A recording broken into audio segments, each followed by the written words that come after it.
Vous voulez une nouvelle preuve que nos institutions sont gangrénées par la corruption et couvrent toujours la pédophilie? La voici. L'horreur absolue a été vécue par des centaines de gosses, dont 112 ont déposé plainte à l'heure actuelle, dans cette école privée Notre-Dame de Bétarame. Une des victimes témoigne. J'ai connu la hantise des nuits. Le surveillant qui vient avec la lampe pour vous emmener, pour vous... J'avais 15 ans. Un enfant a été frappé si violemment qu'il en a perdu une partie de ses facultés auditives. Un autre témoigne. J'ai subi des sauts de... des faits à 3 reprises dans les toilettes de la cour de récréation et du lycée. Ce dernier s'en est plaint au directeur qui lui a rétorqué qu'il allait le faire rentrer dans le moule. Bon nombre des enfants ne s'en sont jamais remis, que les faits datent d'il y a 50 ans ou non, et ils ont dû suivre une psychothérapie pour apprendre à vivre après Bétarame. Personne n'a protégé ces enfants. Une omerta régnait autour de cette école. Les enfants qui parlaient étaient envoyés à l'hôpital militaire psychiatrique de Pau pendant de longues semaines. Qui les envoyait là-bas ? Un adulte qui travaillait là-bas a tenté de dévoiler l'affaire et a fini sa carrière comme surveillant du musée local en sous-sol. Une autre, la seule qui accepte de témoigner aujourd'hui, avoue que tout le monde savait pour les violences physiques et sexuelles, et que lorsqu'elle a été témoin de 2 enfants qui ont été laissés dehors en slip par -5 degrés, elle a réagi. Les enfants ont été envoyés à l'hôpital, mais sa dénonciation n'a pas abouti.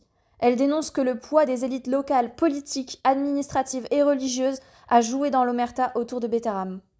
Les enfants de Bayrou étaient dans cette école, et sa femme y travaillait. Elle se serait rendue aux obsèques d'un des mis en cause dans cette affaire, donc il savait, mais n'a absolument rien fait. Pourquoi, monsieur Bayrou, n'avez-vous rien fait? Trouvez-vous les viols d'enfants normaux? N'étiez-vous pas choqué par la torture que ces enfants subissaient? Étiez-vous impliqué d'une quelconque autre manière pour ne pas dénoncer ces faits en tant que ministre de l'Éducation?